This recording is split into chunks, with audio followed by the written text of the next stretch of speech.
Sa tambakan ng basura sa Maynila, makikita ang mga taong namumulot ng mga bagay na pwedeng ibenta para mabuhay. Isa na rito si Alice. Isang dalaga na sanay sa ganitong uri ng pamumuhay. Hoy, Carlos! Huwag mong kakalkalin yung sako ko ah! Sigaw ni Alice at pabilis na inagaw ang isang plastik na puno ng bote mula sa isang batang basurero. Ate Alice, akala ko wala kang pakialam. Reklamo ng bata. Aba, may pakialam ako pagkita na ang usapan. Pero, eto, yung mga lata kunin mo na. Sabay hagis ng isang bungkos ng lata kay Carlos na agad namang naging masaya. Biglang may lumapit na 3 lalaki na tambay sa kanila. Nandito na naman yung tomboy. Tanda mo na, pero wala ka pa rin silbi sa bahay nyo? Basurera ka pa rin? Anong silbi ng pag-aaral mo ng high school kung dito ka pa rin napadpad? Pang-aasar ng isa, si Andoy, na madalas manggulo sa tambakan. Ngumisilang si Alice at pinagtaasan ng kilay ang lalaki. Pakialam mo, trip ko maging basurera eh. Ikaw, sure ka bang nakagraduate ka ng college? Bakit tambay ka pa rin? Para ka ring basurang iniwan dyan sa kanto. Walang silbi. Sagot niya, sabay hampas ng sako sa balikat ng lalaki. Napahagalpak ng tawa ang ibang mga basurero sa paligid nang marinig ang sagot ni Alice. Kita sa mukha ni Andoy ang inis. Pero hindi siya agad nakasagot. Alam nilang lahat na si Alice na kahit babae ay hindi basta-basta pinapatulan. Ba, yabang mo ah. Singhal ni Andoy. Basurera ka lang, Alice. Kahit kailan, hindi mo maaabot ang buhay na maging mayaman. At least ako, may ginagawa para kumita ng pera. Hindi gaya mo, umaasa lang sa abuloy ng iba. Tumingin si Alice sa mga kasama nitong tambay. Ano, may ambag ba to sa inyo? O puro utang lang? Nagtingin na ng mga kasama ni Andoy. Isa sa kanila, si Densyo. Mukhang nagdadalawang isip na idamay ang sarili sa asaran. Hay nako, Alice! Singit ng isa pang tambay. Kahit anong sabihin mo, hindi mo pa rin mababago yung buhay mo. Hanggang dito ka lang. Malamang nandito pa ako ngayon kasi nagtatrabaho ako, pero hindi ibig sabihin na habang buhay na akong ganito. Kumuha siya ng isang plastic na bote at inangat yon. Alam niyo kung ano nakikita niyo rito? Basura. Pero alam niyo kung ano nakikita ko? Pera. Kita. Oportunidad. Napakamot si Densyo. Ano naman? Pera lang yan. Hindi ka yayaman sa ganyan. Napangisi si Alice. Sabi nga nila, ang mayaman, hindi nagsisimula sa 1 milyon. Minsan sa 1 piso lang, doon magsisimula ang buhay ng isang mayaman. Nang makaalis ang talonang si Andoy at ang mga kasamahan nito, napabuntong hininga na lamang si Alice. Hay nako, araw-araw na lang may gustong maghari-harian dito. Kundi lang ako mabait. Baka matagal na ako may nasaktan. Napangiti si Carlos. Ate Alice, mabait ka nga pero basagulero ka din. Ano ka ba? Ang tawag dyan self-defense, no? At saka, hindi naman kami nagsuntukan ah. Sus, palusot pa. Sagot ng bata. Kaya nakatanggap siya ng batok galing kay Alice.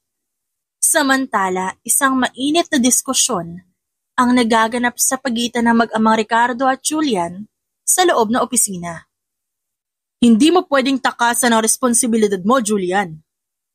Matigas na sabi ni Don Ricardo habang nakaupo sa mamahaling leather chair. Ikaw ang magmamana ng negosyo natin. Ikaw ang susunod na CEO. Nagpatihulog si Julian sa isa sa mga sofa. Nakataas ang paa sa armrest at walang pakialam sa sermon ng kanyang ama. Ilang beses ko bang sasabihin pa, hindi ko gusto ang buhay na yan. Wala akong balak maging sunod-sunuran sa gusto mo. Kailangan matuto ka magpakatino. Napangiti si Julian, pero halata ang inis sa kanyang muka. Pa, kung gusto mo ng perfect na tagapagmana, edi mag-anak ka na lang ulit. Namula sa galit si Ricardo at malakas sinampas ang lamesa. Ako ang nagpapakain sa'yo. Wala kang karapatang magsalita ng ganyan. Tumayo si Julian at walang sabi-sabing lumabas ng opisina. Kung pera lang ang tanging dahilan para manatili ako rito, di itapon mo na lang lahat yung kayamanan mo, pa. Julian, bumalik ka rito! Galit na sigaw ni Don Ricardo. Galit na lumabas si Julian sa opisina ng kanyang ama, hindi alintana ang malakas sa sigaw ni Ricardo na humahabol sa kanya. Sawa na siya sa pagiging isang tagapagmana na wala namang kalayaang gawin ang gusto niya. Ipagpapatuloy niya ang plano. Iiwan ang marangyang buhay at mamumuhay bilang isang normal na tao. Suot ang simpleng white t-shirt, maong shorts at sneakers na halatang hindi sanay sa alikabok ng Maynila. Naglakad siya nang walang tiyak na direksyon. Hindi nagtagal na padpad siya sa isang tambakan ng basura. Napangiwi siya sa baho at dumi. Pero imbes na lumayo, naisip niyang ito na ang perpektong lugar para simulan ang kanyang normal na buhay. Sa kabilang dako, si Alice naman ay abala sa paghahakot ng bote at lata. Sa kanyang likod naman ay si Carlos at ilang bata na naglalaro. Naghahagisan sila ng mga plastik na basura sa isa't isa habang nagtatawanan. Ano ba kayo? Huwag na kayo maglaro ng basura! Hindi pa natatapos ni Alice ang sermon nang biglang may bumagsak na isang supot na pinaghalong basura. Diretso sa mukha ni Julian. Napakurap ang lalaki. Dahan-dahan niyang tinanggal ang basurang dumikit sa kanyang mukha. Isa itong pinagbalatan ng saging, plastic ng fishball, at lumang tisyo na ayaw niyang isipin kung saan galing. Nanlilisik ang mata niyang bumaling kay Alice, na napanganga na lang nang makita kung sino ang tinamaan. Ano to? Galit na sigaw ni Julian, habang inaalis ang dumi sa kanyang puting t-shirt. Anong klaseng lugar to? Napangisi si Alice. Tambakan ng basura. Bakit ngayon ka lang nakakita ng ganito? Seriously? Napahawak si Julian sa sentido. Ano bang problema mo? Nagkibit balikat si Alice. Ikaw, ano problema mo? Masyado ka maarte. Hindi naman yung sinadya, no? Kaya wag kang OA. Nagtawanan ang mga batang basurero. Ate Alice, mukhang Donya yung naligaw dito eh. Lalong nagpantingan-tenga ni Julian. You? Alam mo bang? Bago niya sabihin ang mga salitang lalabas sa bibig, biglang dumapos sa kanyang balikat ang isang piraso ng lumang tinapay na galing sa isang bata na sumali sa laro ng paghagis ng basura kanina. Halos sumabog sa galit si Julian. That's it! Ngunit bago pa siya tuluyang magwala, lumapit si Alice at malakas na tinapik ang kanyang balikat. Relax ka lang, Donyang maarte. Kung gusto mo mabuhay ng normal, masasanay ka rin sa dumi. Welcome to reality. Excuse me? Sino ka ba para sabihin sa akin kung paano mamuhay? Hindi kita kalala. Wala akong panahon na kilalanin ka. Sino ka rin ba para magreklamo dito? Bulag ka ba? Ano to? First time mo makakita ng basura? Hindi mo ba alam kung saan tinatapon ng mga basura galing sa inyo? Dito yon, for your information. Tinignan niya si Alice. Mula ulo hanggang paa. At ganun din ang ginawa nito. Teka nga. Nagwawala ka ba ha? Hindi naman sumagot si Julian agad. Ayaw niyang aminin na first time niya talagang pumunta sa ganung lugar. Sa buong buhay niya, hindi siya umaalis ng walang kasamang bodyguard o driver. At kahit man lang pakikipaghalubilo noon sa mga bata sa kalye, hindi man lang niya naranasan kahit kailan. Pero ayaw niyang umamin. Hindi ako nagwawala. Pero parang may iba sa'yo. Sa tingin ko hindi ka nga nagwawala sa itsura mong yan, pero parang nawawala ka. FYI, hindi ako nawawala. Dito talaga ako pupunta. Talaga lang ah? So nag-field trip ka sa tambakan? Nakasuot ka pa ng puting t-shirt na mukhang hindi pa nadadampian ng alikabok sa buong buhay mo? Napatingin si Julian sa sarili niyang damit, na ngayon may bahid na ng itim na mantsa at may malikit pang residue ng pinagbalatang saging. Napangiwi siya dahil sa inis. Bakit? Bawal ba maging malinis? Di naman, pero hindi bagay sa'yo eh. Mukha kang Donya na naligaw. Donya? Diyos ko naman! Mukha ba akong babae sa paningin mo? Halos mapasigaw na si Julian. Sa itsura hindi. Pero sa pag-iinarte, may chance. Napatawa ang batang basurero. Lalo na si Carlos na halos gumulong sa lupa kakatawa. Halos umusok ang ulo ni Julian sa inis. Look, hindi ako nawawala. At di ako Donya. Normal na tao ako. Pinilig ni Alice ang ulo niya. Bakit? Abnormal ka ba nun? Yan ang problema mo. Masyado kang defensive. Napasinghap si Julian. Sabagay, saan ko nga ba dapat maranasan ang basura kundi sa basurahan? Exactly!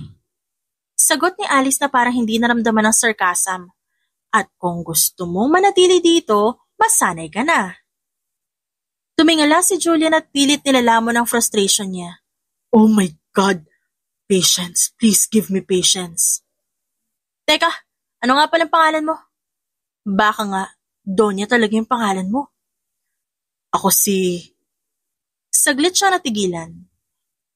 Kung sasabihin niya ang buong pangalan, malalaman ng lahat kung sino siya. Julio. Julio Mendez. Mendez? Ang sosyal pakinggan ah. Pero syempre, hindi Mendez ang apelido niya. Ayaw niya lang makilala dahil kilala ang apelido ng pamilya niya sa bansa. Bakit? Bawal bang may magandang apelido ang normal na tao? Ngumiti si Alice pero may bahid ng pang-aasar. Hindi naman, pero base sa itsura mo, sigurado akong mayaman ka at may driver kang naghihintay sa kanto. Natahimik si Julian. Oh, ba't parang ang tahimik mo? Totoo, no? Excuse me? Hindi ako mayaman, okay? At wala akong driver na naghihintay sa kanto. Biglang lumitaw mula sa malayo ang isang lalaki na kaputing polo at itim na slacks. Ito ang personal driver ni Julian na hingal habang naghahanap sa kanya. Sir Julian, nasa po kayo?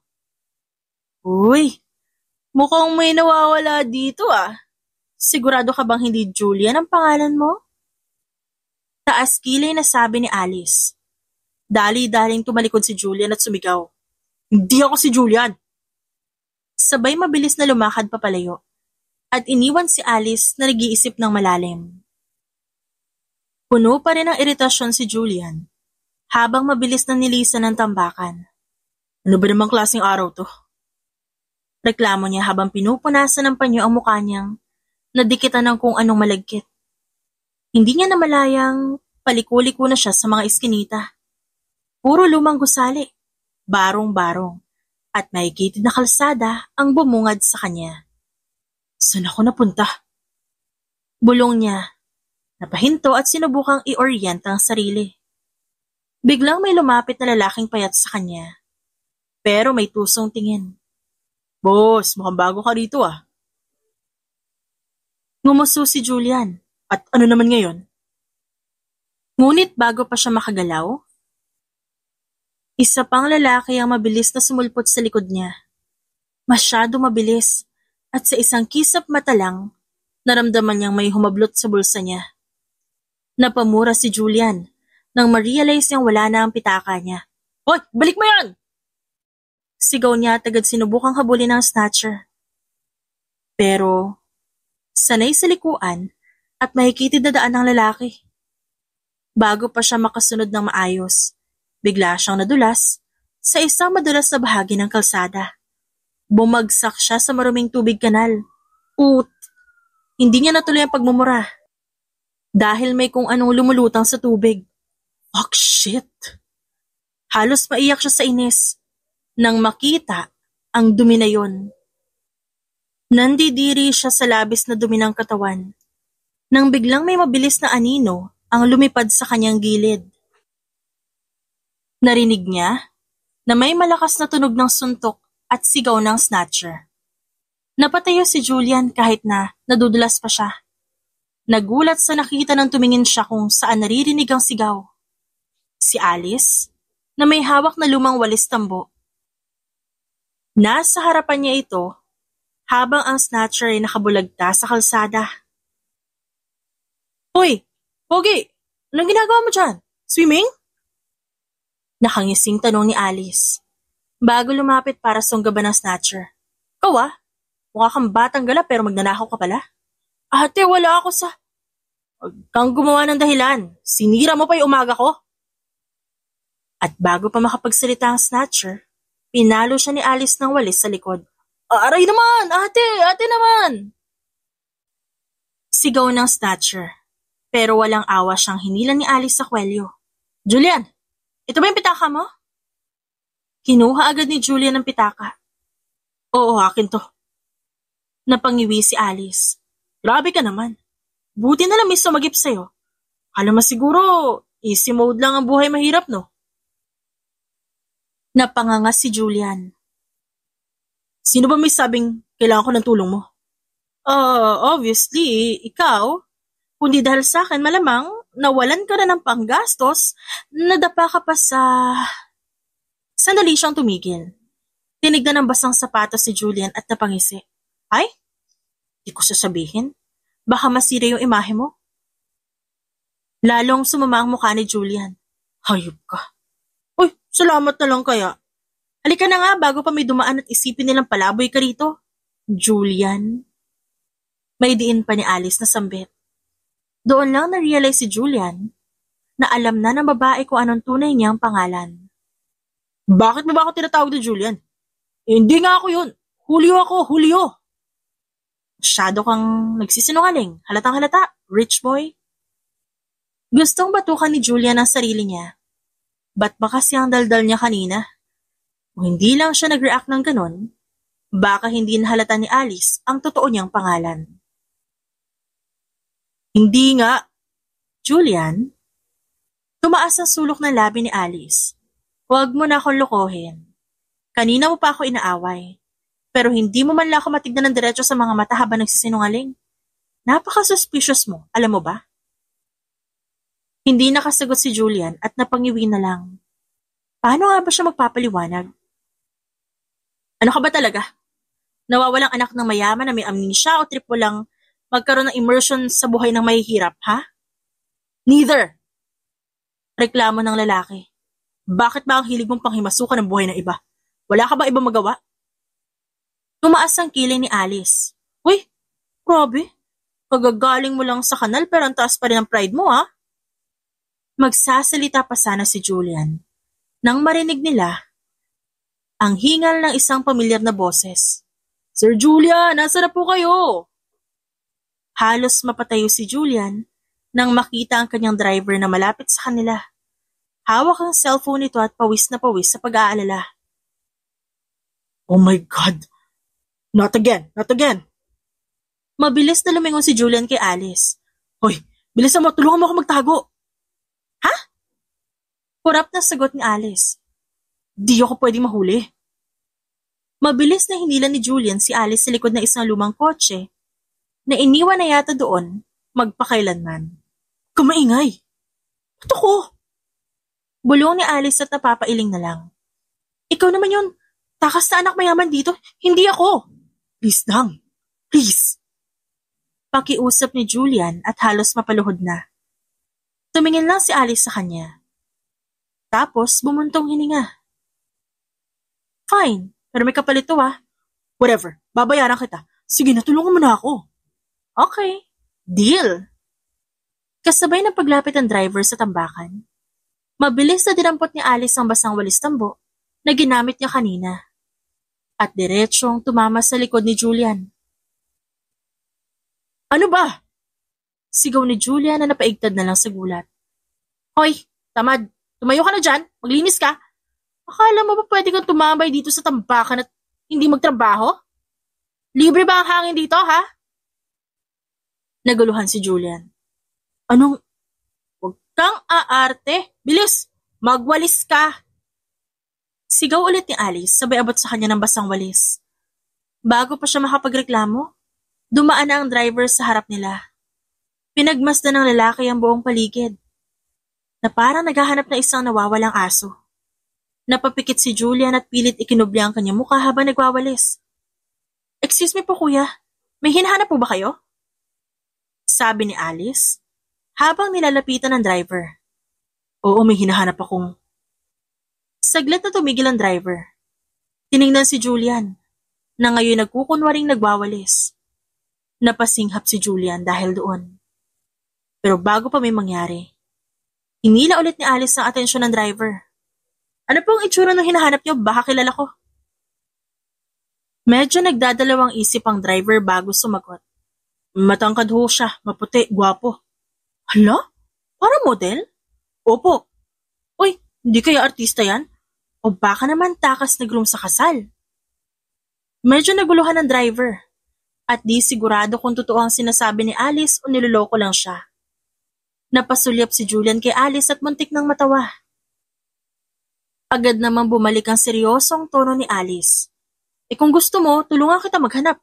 Kasi dito sa tambakan, puro amoy basura lang ang tao. Wala pang dumadaan na mukhang artista o kung ano pang gwapong nawawala. Medyo nag-isip ang driver ni Julian, tapos tumingin ulit sa lalaki na nag-aangking busy sa pagwawalis. Sigurado ho kayo?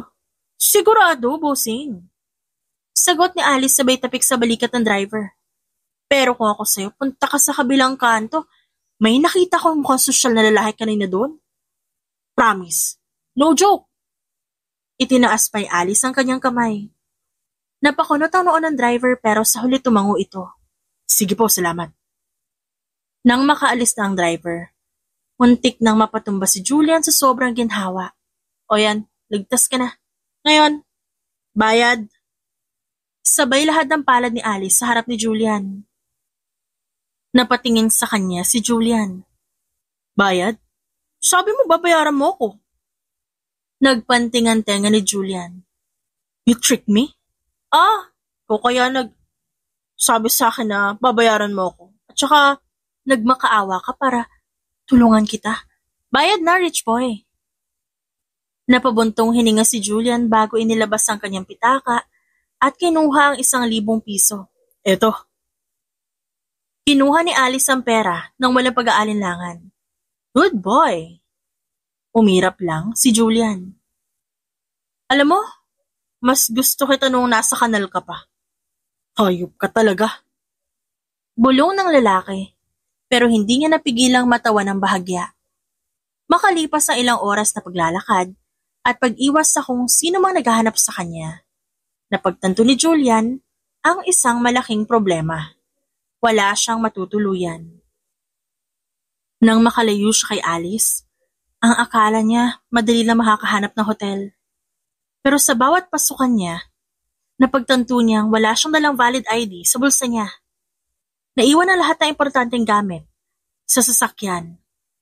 Hindi rin siya makatawag ng kakilala dahil siguradong malalaman ng kanyang ama kung nasan siya. Okay, kaya ko to. Bulong niya sa sarili. Sa kabinuksan ng kanyang pitaka, tinignan ng laman. Meron pa naman siyang pera pero hindi ito magtatagal. Napatingin siya sa isang ATM sa kabilang kanto. Kailangan niyang mag-withdraw kung gusto niyang mabuhay ng mas matagal sa pagtakas. Naglakad siya papunta roon. Nagdadalawang isip habang nakatingin sa screen. Pwede ko kayang gamitin to na hindi nalalaman ni Dad? Tanong niya sa sarili. Sinubukan niya ipasok ang card. Pero bago niya pindutin ang kahit ano, napahinto siya. Napahagat siya ng labi. Isa lang ang sigurado niya. Sa oras na gumamit siya ng ATM, may tsansa na matrace ang kanyang transaksyon. At kung mangyari yon, tiyak na masusundan siya ng ama niya. Nang biglang may pumasok na idea sa utak niya. Si Alice. Kung may isang tao siyang kilala sa lugar na to, ang babae lang na yon. Kahit istorbo ang babae, wala na siyang ibang choice. Naglakad si Julian pabalik sa tambakan kung saan niya huling iniwan si Alice. At gaya na inaasahan niya, andun pa rin ang babae. Nakasalampak sa harap ng isang maliit na tindahan habang kumakain ng kwek-kwek. Nang makita siya ni Alice, agad ito napataas ng kilay. Uy, rich boy! Tumis mo ako agad? Umupo si Julian sa tabi niya. Shut up. Ngumisi si Alice habang nagsasawsaw ng kwek-kwek sa matamis na suka. So ano kailangan mo? Wala akong matutuluyan ngayong gabi. Baka may alam kang pwedeng tuluyan? Napangisi si Alice. Naku, kawawa ka naman. Uy, seryoso ko. Iritable niyang sagot. Muling sumubo ng kwek-kwek si Alice bago tumingin sa kanya. So gusto mong tulungan kita? Nagkibit balikat si Julian. Kahit anong disenteng lugar na hindi ako madaling mahuli. Nag-isip sandali si Alice bago tumango. Fine. Pwede kang magstay sa bahay namin. Nanlaki ang mata ni Julian. Talaga? Pero may bayad. Napatigil ang lalaki. What? Uy, hindi libre ang space sa bahay namin, no? Wala nang libre sa mundo. Napasandal si Julian sa upuan. Magkano naman? Nag-isip si Alice at kunwaring tinitimbang ang presyo. 2,000 per night. 2,000? Muntik nang mabuga ni Julian ang iniinom niyang tubig. Ba't para mas mahal pa yan kaysa sa hotel? Ako, kung gusto mo sa hotel, edi dun ka. Wait. Wala ka pala matutuluyan, no? Napahagat labi si Julian. Alam niyang niloloko lang siya ng babae, pero wala siyang ibang choice. Fine. Pero babawasan ko yan. Di pwede, fixed rate. May kasamang kuryente, tubig at aircon, electric fan. Napahawak na lang si Julian sa kanyang sentido. Napansin ni Alice ang inis niya, kaya lalo itong nang asar. So ano na, deal na, rich boy? Huminga ng malalim si Julian bago inilabas ang pitaka niya. Deal! Ngumisi si Alice at kinuha ang pera. Nice doing business with you, rich boy. Pagdating nila sa bahay ni Alice, agad niyang napansin ang liit nito. Isang simpleng barong-barong, nagawa sa pinagtagpi-tagping yero at kahoy. Malinis naman, pero mukhang masikip talaga. Dito ka matutulog. Turo ni Alice sa isang manipis na kutsyon sa sahig. Pasensya na wala tayong 5-star na mga gamit. Napatingin si Julian sa paligid. Saka muling tumingin kay Alice. Seryoso ka? Dito ka matutulog? Anong gusto mo? Presidential suite? Kung gusto mo na mas malambot, bumili ka ng sarili mong kutsyon. Pinilit ni Julian na huwag magreklamo. Huminga siya ng malalim bago bumagsak sa kutsyon. Hindi pa man siya nakakapagpahinga. Biglang may kumatok sa pinto. Alice! Tulungan mo ako rito sa labas! Napailing si Alice bago bumaling kay Julian. Oh, since nandito ka na rin lang, tulungan mo muna ako. Ano? Hindi ako pumayag sa ganito Well, kung gusto mong libre ang tulugan mo, kailangan mong magtrabaho. Sagot ni Alice habang kinukuha ang lumang sombrero sa tabi. Baka naman gusto mong bumawi sa akin, rich boy.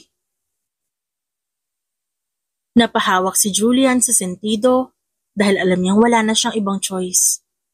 Nagdaan ang sumunod na araw na parang impyerno kay Julian. Sanay siya sa malamig na opisina, hindi sa init ng araw, at bigat ng trabaho sa tambakan. Pinagbitbit siya ng mga sako ng bote, pinagpala ng alikabok, at muntik nang mabangga na isang tricycle sa kanto. Napatingin siya kay Alice na tila walang kapaguran. Sa kabila ng pawis at dumi sa katawan, masigla pa rin ito nagtatrabaho tila hindi alintana sa bigat ng ginagawa. Dito, nagsimulang magbago ang tingin ni Julian sa dalaga. Bakit mo ito ginagawa? Tanong niya nang sila'y mapansamantalang nagpapahinga. Tumingin lang si Alice sa kanya sa napangiti. Wala namang ibang gagawa para sa akin Kailangan ko mabuhay. Tahimik lang si Julian. Nasanay siyang may mga taong gumagawa ng lahat para sa kanya. Ang ama niya, ang mga tauhan nila, ang mga kasambahay sa mansyon. Pero si Alice, kailangan kumayod para lang may makain. Nang bumalik sila sa trabaho, napansin niyang kahit hindi sila panday sa buhay, mas marami siyang natututunan kay Alice sa loob ng isang araw kaysa sa buong buhay niya. Malamang, Hindi pa niya matanggap ng buo ang sitwasyon niya ngayon. Pero hindi siya sigurado kung gusto ba niya bumalik sa dating buhay nang ganon kadali. Habang naglalakad sila pa uwi mula sa tambakan, napansin ni Julian na hindi dumiretso si Alice sa bahay niya. Sa halip, lumiko ito sa isang eskinita at pumasok sa isang lumang apartment. Hindi niya alam kung bakit pero sinundan niya ito mula sa di kalayuan. Pagpasok ni Alice, bumungad sa kanya 4 na bata. 2 sa kanila mukhang nasa elementarya at ang 2 ay mas bata pa. Agad siyang sinalubong ng isang batang babae. Niyakap siya ng mahigpit. "Ate Alice, ang tagal mo bumalik," sabi nito. Bakas sa mukha rito ang saya. "Pasensya na ha, may trabaho si ate eh." Napansin ni Julian kung paano lumiwanag ang mukha ni Alice habang kinakausap ang mga bata. Walang bahid ng pagod o inis, tanging pagmamahal lang. Kinuha nito ang isang supot ng tinapay mula sa bag at ibinigay ito sa kanila. "Kumain na ba kayo?" tanong ni Alice. "Kanina pa," sagot ng isa, pero hindi maikakailang saya nila na makita ang pagkain. Ngunit bago pa tuluyang lumambot ang puso ni Julian sa eksenang to, isang malamig na boses ang sumingit. "Di ka pa rin ba nagsasawa sa pagiging basurera, Alice?" Napalingon si Julian sa may pintuan. Isang babae. Sa tansya niya ay nasa late 40s. Nakatayo roon, nakapamewang at nakataas ang kilay. "Wala akong oras makipagtalo, Clarissa." Malamig na sagot ni Alice sa ginang. "Talaga? Ba't nandito ka pa rin? Nagpapakamartir sa mga batang to. Wala kang ambag sa buhay, Alice. 25 ka na. Pero basurera ka pa rin. Wala kang matinong trabaho. Wala kang patutunguhan." Hindi sumagot si Alice. Alam niyang walang kwentang makipagtalo sa isang taong matagal nang hinusgahan ang pagkatao niya. Ngunit si Julian, na kanina ay tahimik lang, biglang lumapit. "At di siya nagtatrabaho. Hindi umaasa sa pera ng iba." Malamig niyang saad. Nagulat si Alice pati na rin si Clarissa. Napatingin ang babae kay Julian mula ulo hanggang paa. Tila ngayon lang siya napansin ng maayos. "Sino ka naman?" "Kaibigan." Maikli niyang sagot. "Kung wala kayo ibang sasabihin kundi pang mamaliit, manahimik na lang kayo." Naningkit ang mga mata ni Clarissa. Pero imbes na sumagot agad, napangisi ito. "Ha, mukhang may bago ka ng tagapagtanggol, Alice. Sana lang. Hindi rin siya magsawa sa'yo gaya ng tatay mo." Sa huling pangungusap na yon, nakita ni Julian kung paano nanginig ang kamay ni Alice. Pero imbes na bumigay, huminga lang to ng malalim. "Wala akong pakialam sa'yo." Isang pag-iling at matabang na ngiti ang sagot ng babae. Bago ito umalis, na nag-iwan ng katahimikan sa loob ng bahay. Nang makaalis na ito, napabuntong hininga si Alice at tumingin sa mga kapatid niya.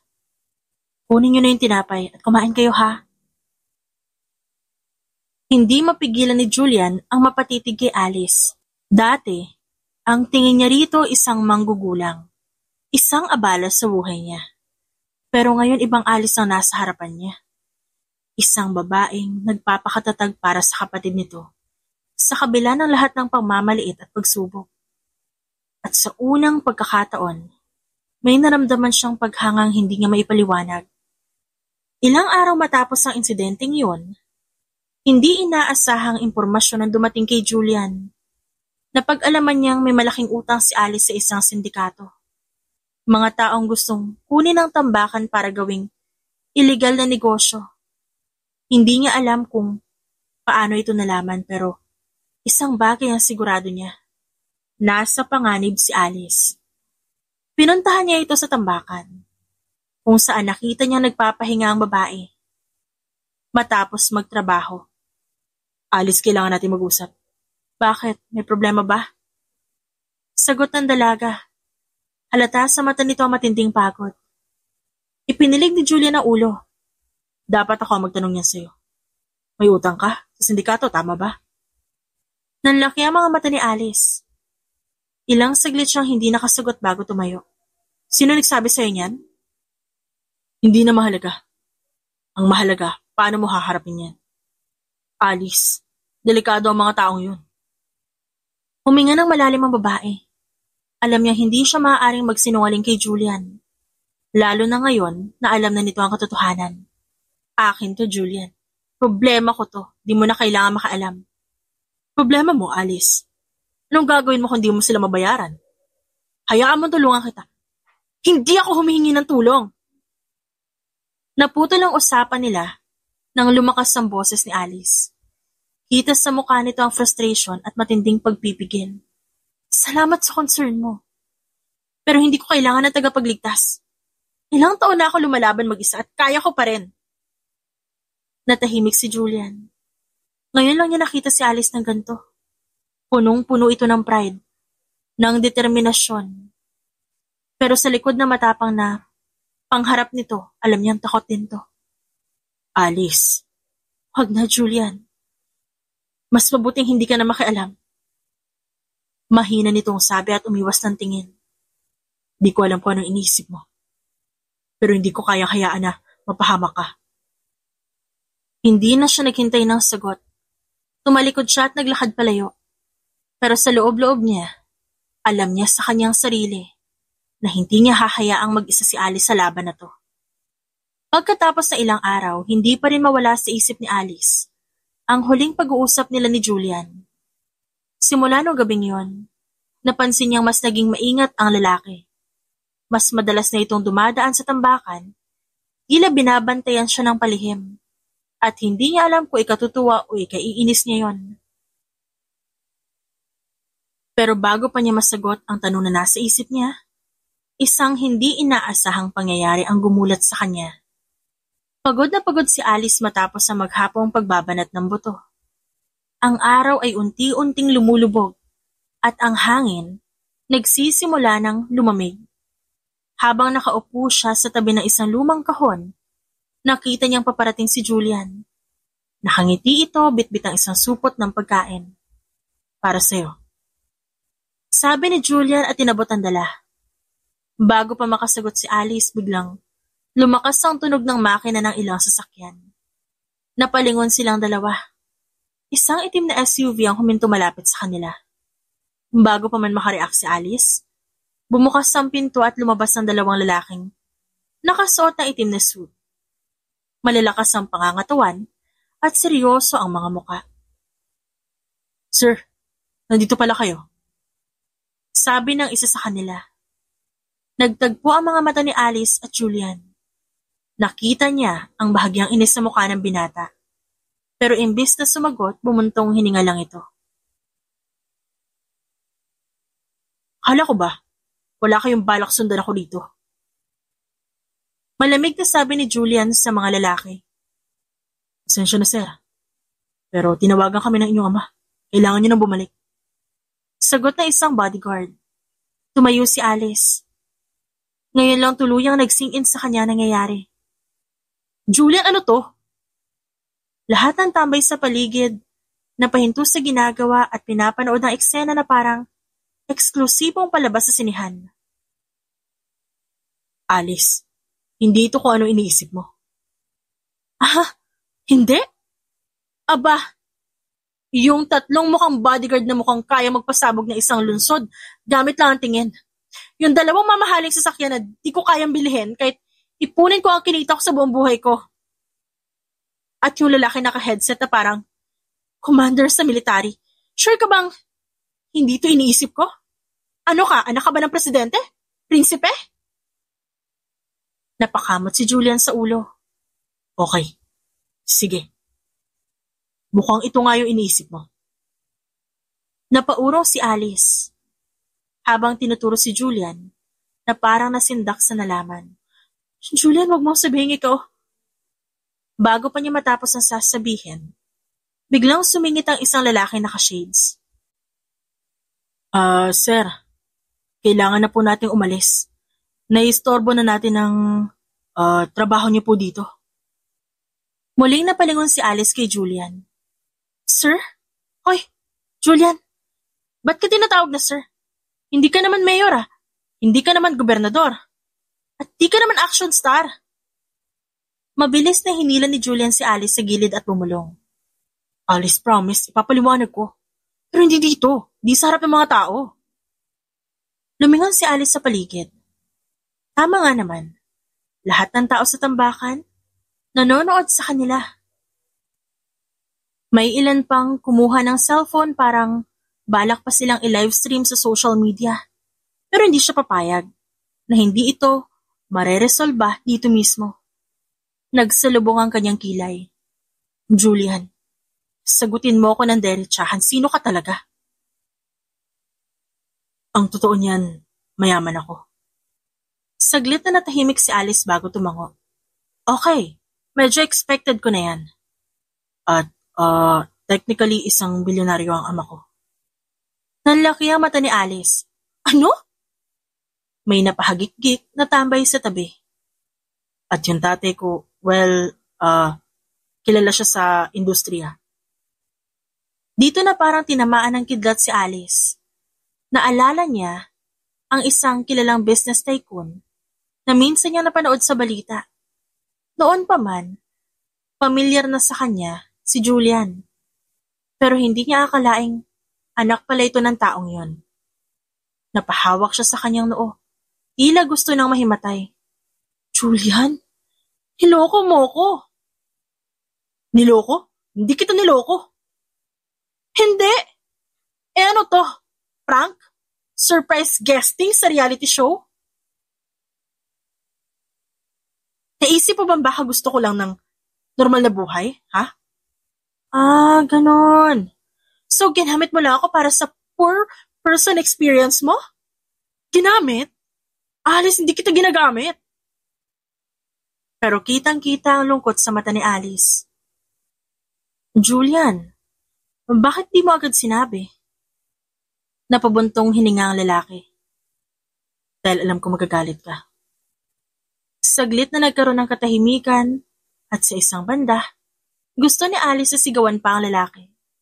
Pero sa kabila nito, mas matimbang ang isang bagay. Ang sakit.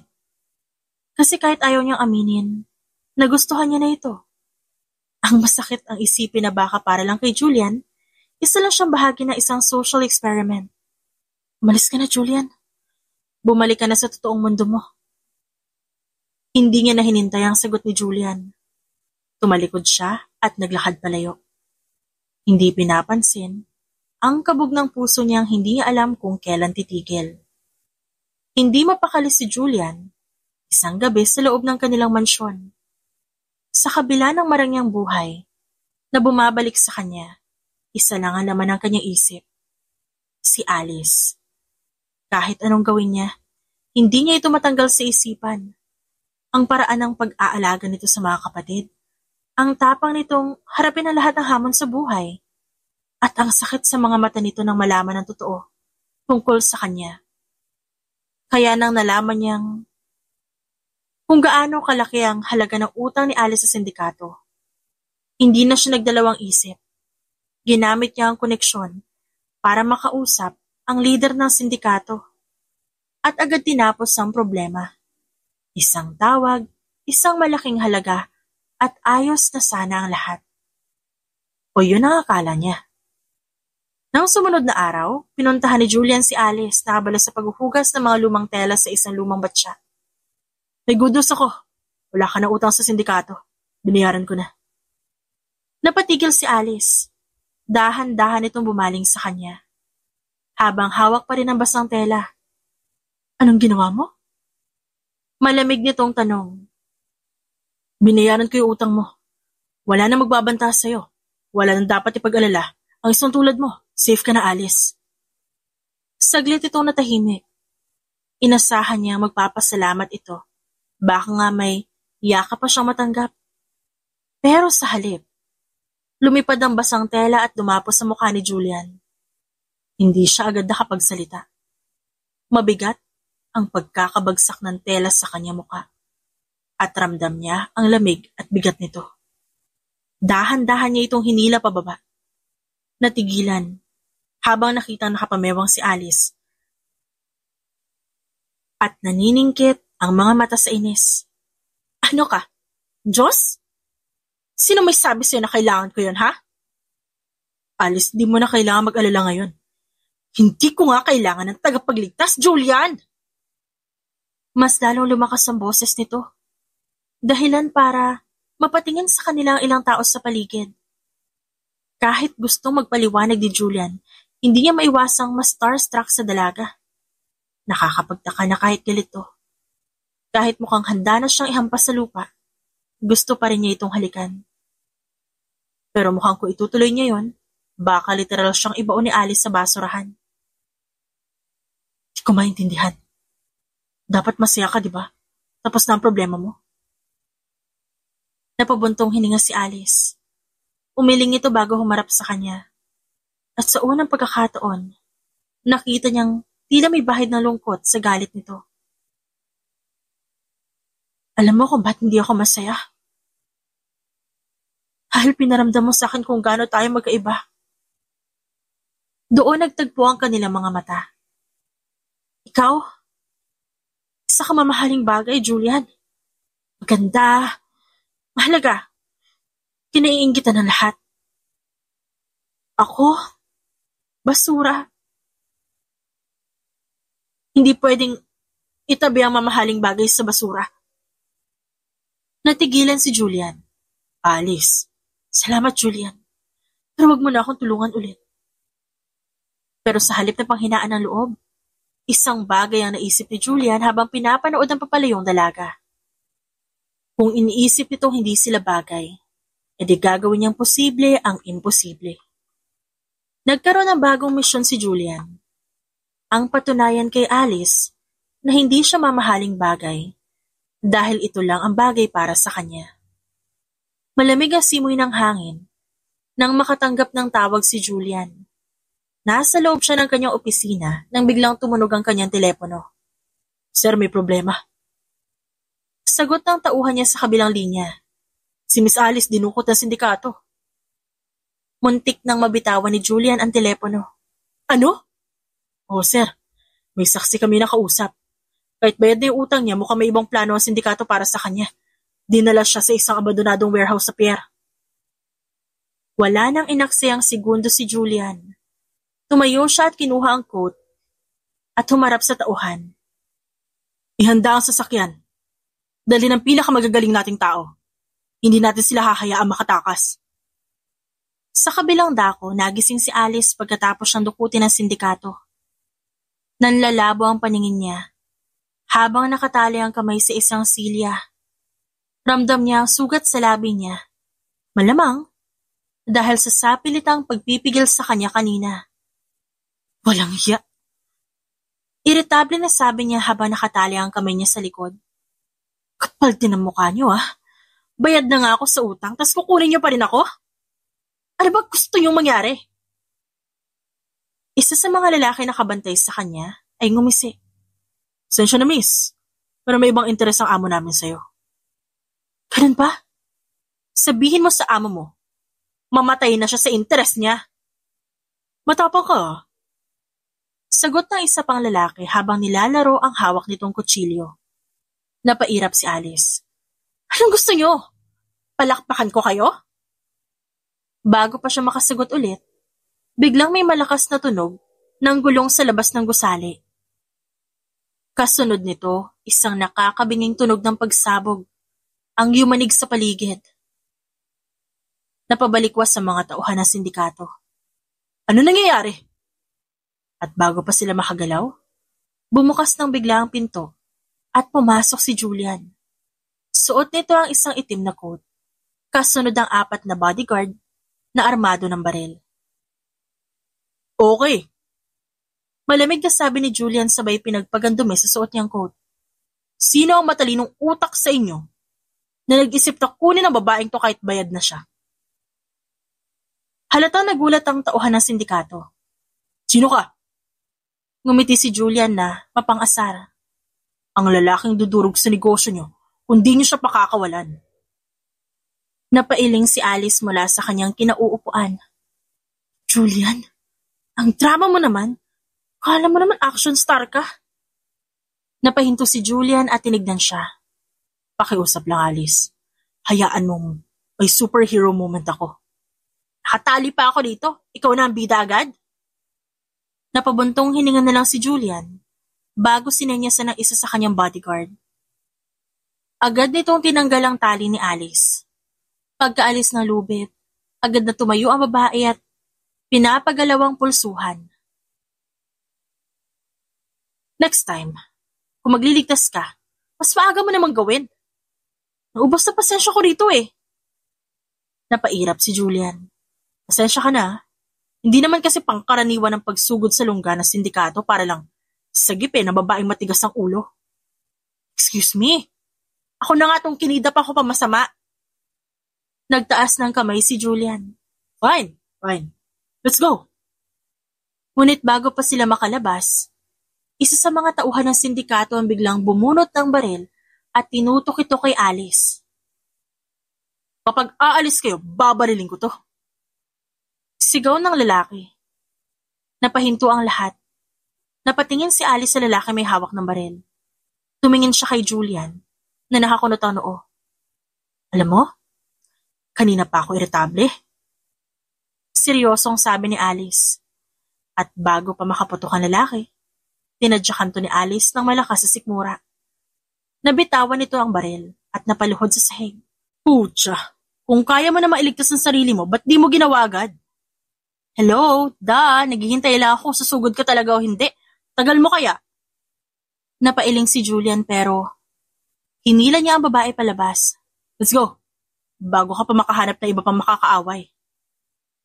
Iniwan ni Julian ang isang malamig na tingin sa pinuno ng mga lalaki. Sundin niyo ang kasunduan.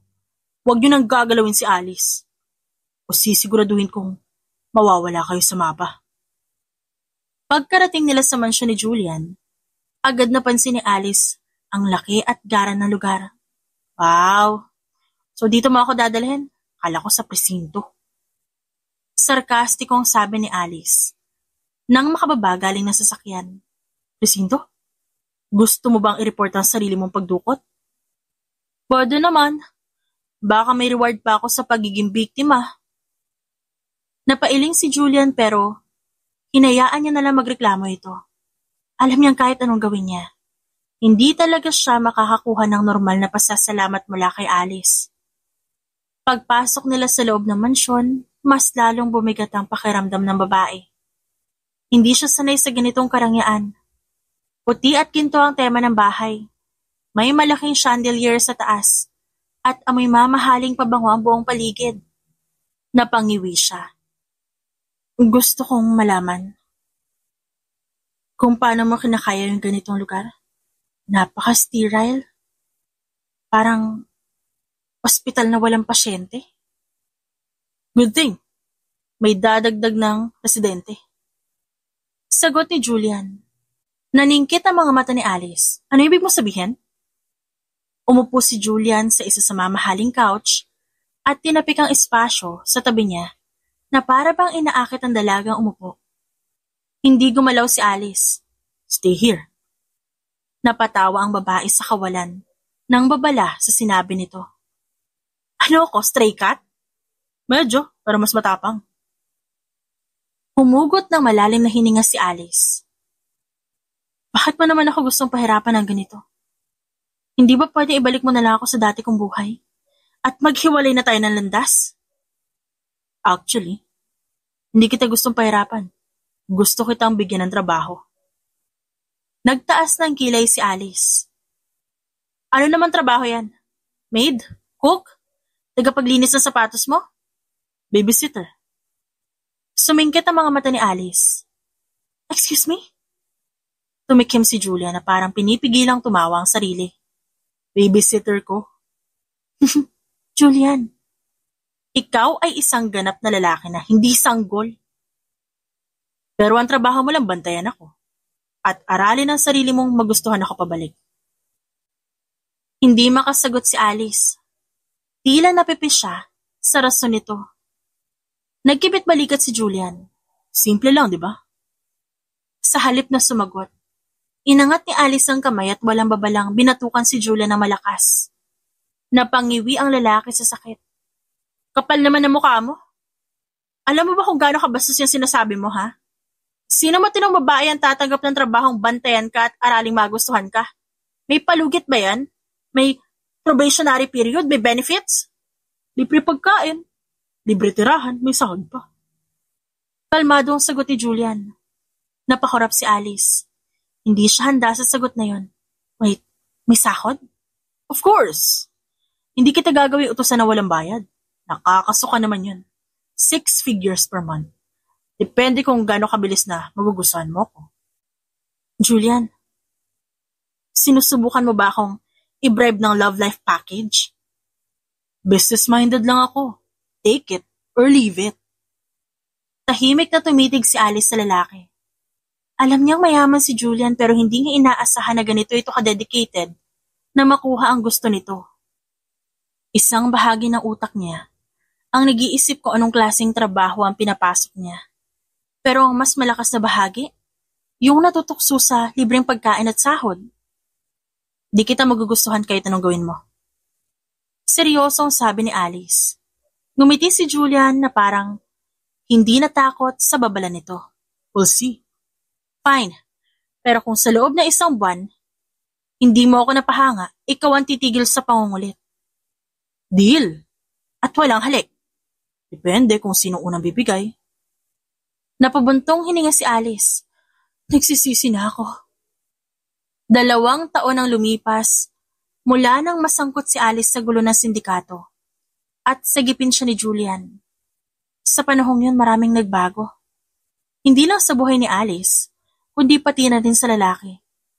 Ngayon si Julian ang bagong CEO ng kanilang kumpanya.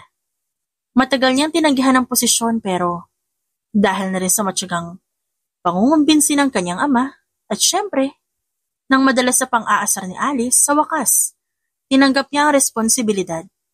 Si Alice naman, kahit hindi pa graduate ng kolehiyo, nagtrabaho bilang part-time assistant ni Julian. Hindi ito typical na assistant na sumusunod sa bawat utos ng boss niya, kundi si Alice ang tipo ng assistant na minsan, mas bossy pa sa mismong CEO. Hindi pa man sila opisyal na magkasintahan, pero halata sa kilos nila na may namamagitan na sa kanila.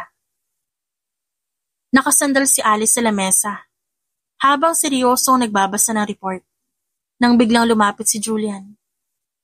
Alam mo, Alice, bulong nito habang nakayuko sa tabi niya. Sinasabi nilang bawal ako office romance pero parang gusto ko magrebelde. Gusto mo magrebelde? Sige, mag-resign ka na bilang CEO. Napangisi si Julian. Sinabi ko bang gusto ko magrebelde laban sa kumpanya? Hindi, Alice. Gusto ko magrebelde dahil may gusto ako ligawan na empleyado dito. Nakukuha ko sa babaeng yun, di kita papansinin. Napakapilyo mo kasi. Ganun ba? Paano kung matyaga ako manligaw? Yung tipong araw-araw, magdadala ako ng kape sa kanya. Susulatan ko ng good morning, beautiful yung cup. Sa wakas, inangat ni Alice ang tingin mula sa report at sinamaan siya ng tingin. Maganda ba siya? Kakaiba? Mataray? Bossy? Hindi takot sa akin. Siguro kaya lalong nakakabighani. Natawa si Alice, pero hindi niya hinayaang makita ni Julia na kinikilig siya. Bumalik siya sa pagbabasa at walang pakialam na nagbukas ng bag ng chips sa harap nito. Baka mahihirapan ka dyan. Baka basti din ka lang. Hindi siya ganun kabagsik. Sa totoo lang, palagi niyang sinasabi na hindi niya ako gusto. Palagi pa rin siya nandito sa opisina kahit di naman siya required mag-overtime. Sayang kasi ang bayad sa overtime. Rason ni Alice, sabay lagay ng isang piraso ng chips sa bibig niya. Napangisi si Julian. Saka biglang kinuha ang isang chips mula sa bag at isinuot yun sa pagitan ng labi niya. Pabot nga. Napakurap si Alice. Agad siyang tumingin kay Julian na ngayon. Nakangiti ng buong landi. May chips pa na nakasabit sa labi na parang hinihintay siya. Julian? Napapikit siya at napailing. Mabilis niyang kinuha ang chips gamit ang daliri niya at sinubo yon. Ang dami mong kalokohan. Natawa si Alice sa ginagawa nito. Maging si Julian napangiti na rin, habang nakaupo sa tabi niya. So, Alice, may pag-asa bang sagutin mo ko? O ipagpapatuloy ko pa itong ligawan ng lifetime? Depende. Ilibre mo ako ng milk tea mamaya, pag-isipan ko. Halos maghahating gabi na, pero nasa opisina pa rin silang dalawa. Katatapos lang na isang long meeting kasama ang board of directors at pagod na si Alice. Nakapatong ang ulo niya sa desk habang si Julia naman abala sa laptop. Ano ba yan, CEO na pero mas matagal pa akong uuwi kaysa sayo? Pwede ka namang umuwi, Alice. Hindi naman kita pipigilan. Gusto mo ako umuwi? Gusto mo ako mawala rito? Di ko naman sinabi yan. Umiiling na sabi ni Julian habang nakangiti. O edi sabihin mo ngayon, ano ba talaga? Gusto mo ako umuwi o hindi? Kung gusto mo umuwi, edi umuwi ka. Nagsalubong ang kilay ni Alice. At kung ayoko? Isang pilyong ngiti ang lumitaw sa labi ni Julian bago siya yumuko ng bahagya. Sapat para magdikit halos ang ilong nila. Then stay with me. Nanlaki ang mata ni Alice, pero mabilis niyang tinakpan. Ang biglang pagbilis ng tibok ng puso niya gamit ang isang malakas na suntok sa braso ni Julian. Loko ka talaga. Kala mo siguro bibigay ako sa mga ganyang linya mo, no? Isang araw, Alice, hindi mo na ako masasapak dahil yayakapin na kita. Natatawang sabi ni Julian habang hinihimas ang braso niyang tinamaan. Isang malakas na irap ang isinagot ni Alice. Sa panaginip po siguro. Pero kahit na binabara niya ito, hindi niya maitatangging nagiinit ang pisngi niya. Dumating ang araw ng anniversary ng kumpanya. Malaking evento. At syempre, bilang CEO, si Julian ang nasa spotlight. Samantalang si Alice naman, na kinakaladkad ni Julian sa isang event bilang assistant niya, nakasuot ng eleganteng pulang gown na halos ikabagsak ng panga ng mga nakakakita sa kanya. At kabilang na rin si Julian. Hindi maiwasang dumagsa ang mga tao para batiin ang lalaki. Pero kahit abala to sa pakikipag-usap, panay ang sulyap niya kay Alice. Napansin ito ng matandang chairman na ama ni Julian. Kaya pasimpleng lumapit ito sa kanya. Nak, ano pang hinihintay mo? Malinaw namang espesyal siya sa'yo. Natawa si Julian. Relax pa. Everything has its perfect timing. At kailan ang perfect timing na yon? Tumingin si Julian kay Alice na kasalukuyang natatawa sa isang joke na matandang business tycoon. Malapit na yun pa. Nang matapos ang event, nagkanya-kanya na ang bisita. Pero naiwan pa rin si Alice sa loob ng hall. Nakaupo sa isang table habang tinititigan ng wine glass niya. Lumapit si Julian, hinila ang isang upuan, at umupo sa tabi niya. Tired?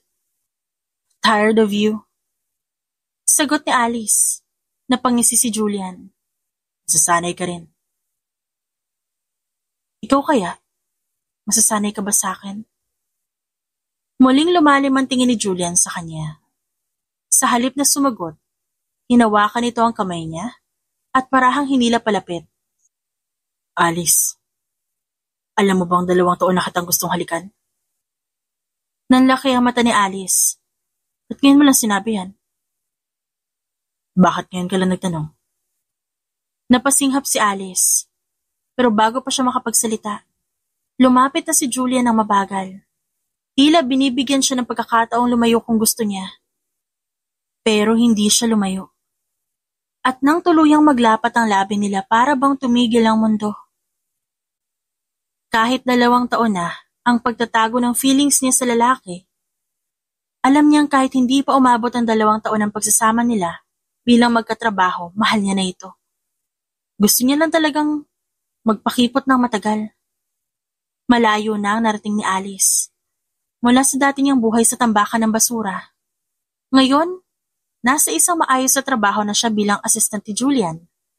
At malaki ang naitulong ng lalaki sa kanya. Hindi lang sa pagbibigay ng oportunidad, kundi pati na rin sa pagtulak sa kanya para mangarap ng higit pa. Pero kahit gaano pa kaganda ang kasalukuyan niyang buhay, hindi niya maaaring talikuran ang pinanggalingan niya.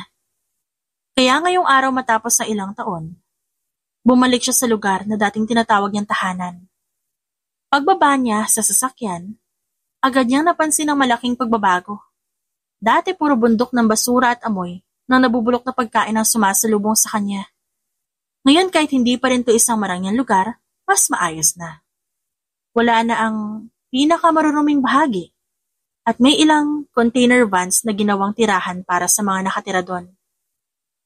Huminga siya ng malalim at nagsimulang maglakad. Ate Alice!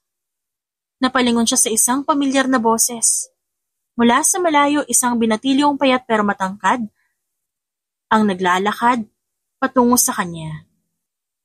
Si Carlos, ang batang dating makulit at palaging nasasangkot sa gulo. Ngayon mas maayos na ang pananamit nito. Malinis, maayos ang buhok, may dala pang school bag. Carlos, ang laki mo na! Sabi ni Alice sa bayakap sa binata. Aba syempre ate, pero ikaw, di ka nagbago Mas lalo ka nga lang gumanda. Pilyo ka pa rin Kamusta ka na? Kamusta pag-aaral mo? Napakamot ng batok si Carlos. Medyo mahirap pero kinakaya. Hindi dahil sa iyo, Ate Alice, di ko na siguro tumaabot. Salamat sa pagpapaaral sa amin ni Bunso Nakangiti niyang hinaplos ang ulo nito.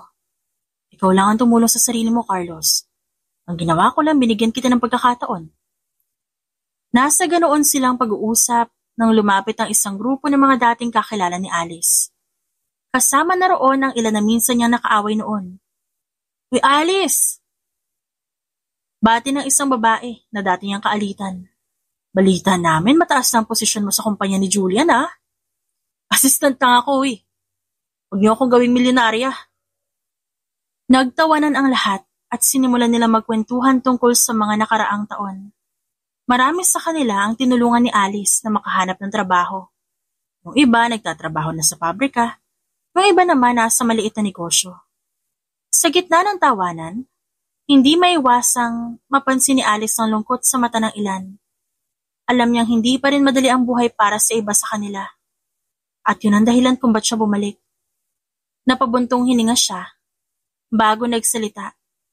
Alam niyo, hindi madali ang pag-alis sa ganitong buhay. Pero hindi rin imposible. Kaya kung may gusto kayong gawin, may pangarap kayo, handa akong tumulong. Tumahimik ang lahat. Tila iniisip ang mga sinabi niya. Isang matandang babae ang lumapit at hinawakan ang kamay niya. Salamat, Alice. Hindi mo kami kinalimutan. Ngumiti si Alice pero bago siya makasagot, isang malalim na boses ang sumingit sa usapan. Siyempre, hindi niya kayo makakalimutan. Lahat ay napalingon at tumambad ang pamilyar na figura ni Julian. Nakasandal sa sasakyan at nakangiti kay Alice. Julian, anong ginagawa mo dito? Kahit kailan di mo ako sinasabihan kung saan ka pupunta. Mabuti na lang may ideya ako. Bakit? Nag-alala ka? Siyempre, may utang ka pang sagot sa akin, di ba? Nagtawanan ang dating kakilala ni Alice na makita nilang namumula ang mukha niya. Uy, Alice, si CEO mukhang seryoso Tukso ng isa. Napailing siya pero hindi maitago ang kilig na dumadaloy sa katawan niya. Uy, Alice, nasa labas si Julian. Halos matapon ni Alice ang hawak niyang ballpen nang marinig ang sigaw ng kaklase niya. Nagkatinginan ng buong klase at sa loob ng ilang segundo nagkagulo ang lahat. Habang ang lahat ay nagpapanik sa presensya ng bigating CEO, si Alice naman napahawak na lang sa noo niya. Mabilis siyang tumayo at lumabas ng classroom.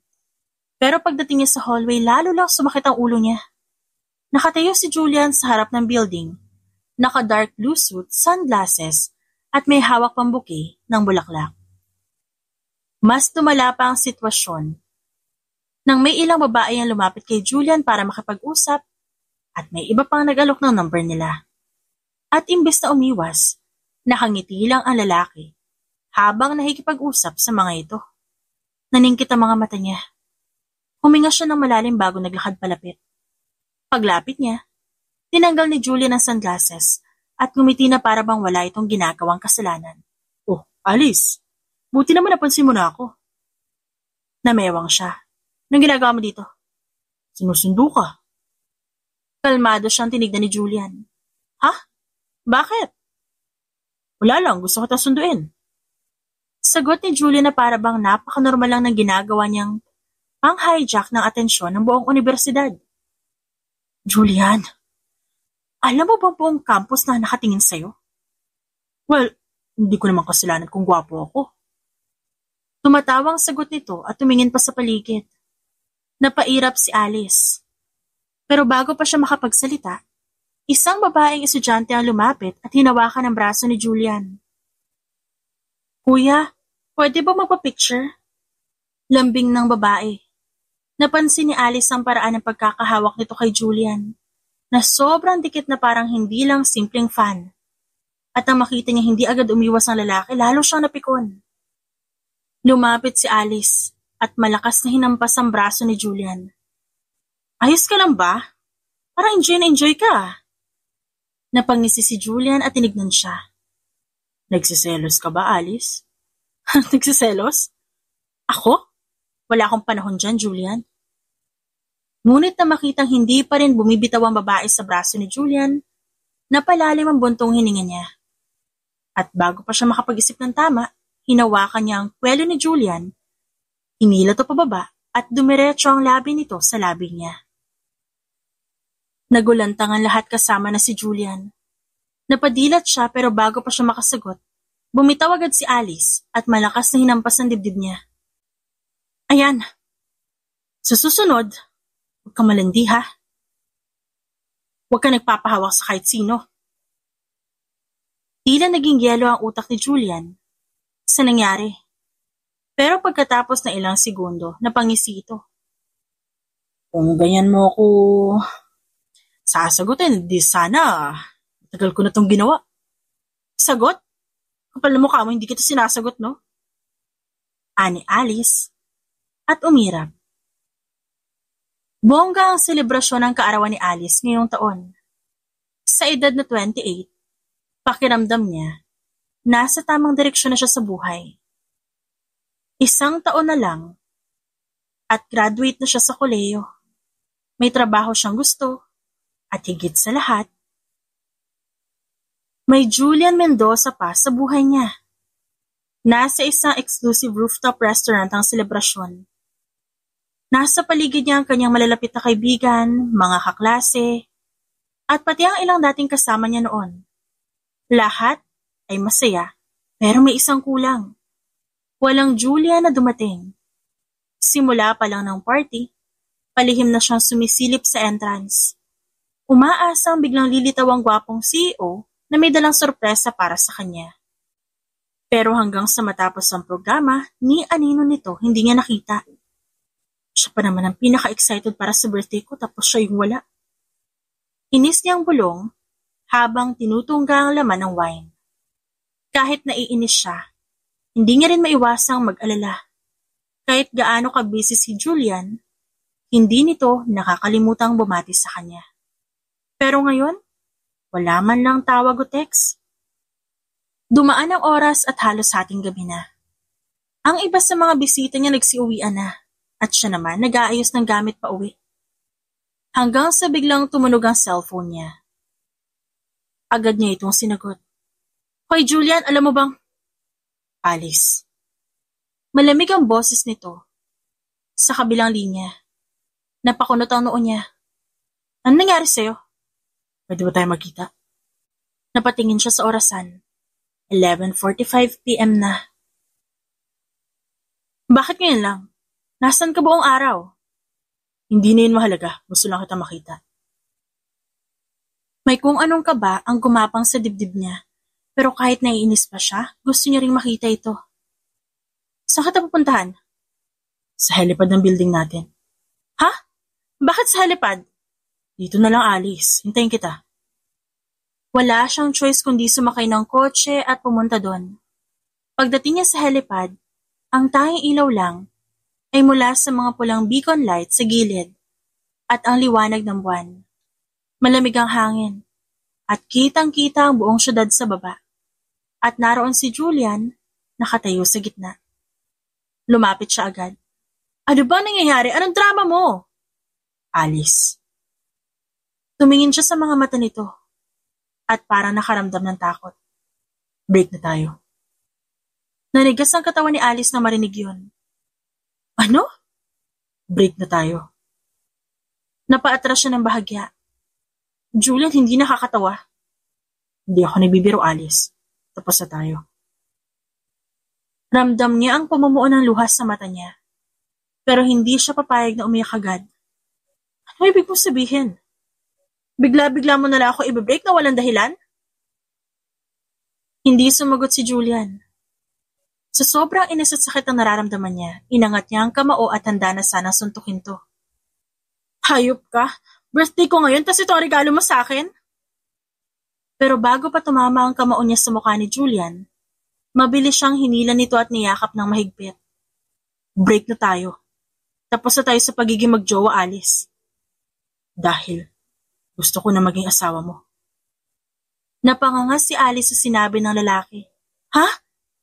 Bumitaw si Julian at agad lumuhod sa harapan niya at binuksan ang isang maliit na velvet box. Isang napakagandang diamond ring ang nagniningning sa ilalim ng buwan. Gusto kitang pakasalan, Alice. Nalaglag ang panga niya.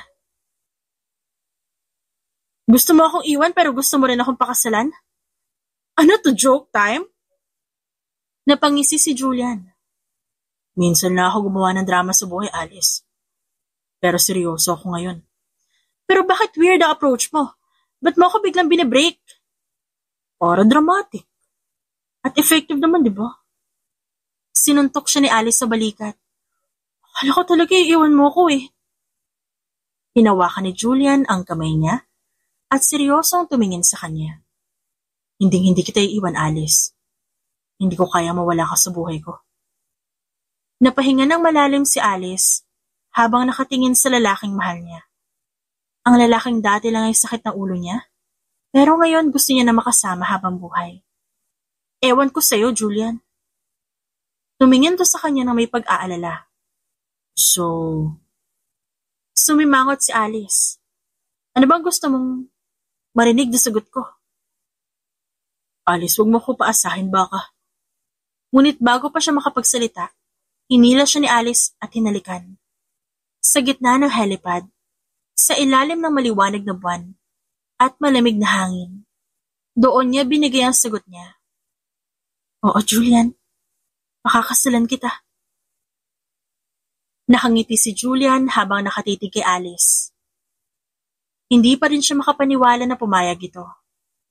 Na ang babaeng dati abala lang sa pang-aasar sa kanya at pagiging pasaway sa opisina ngayon magiging asawa niya na.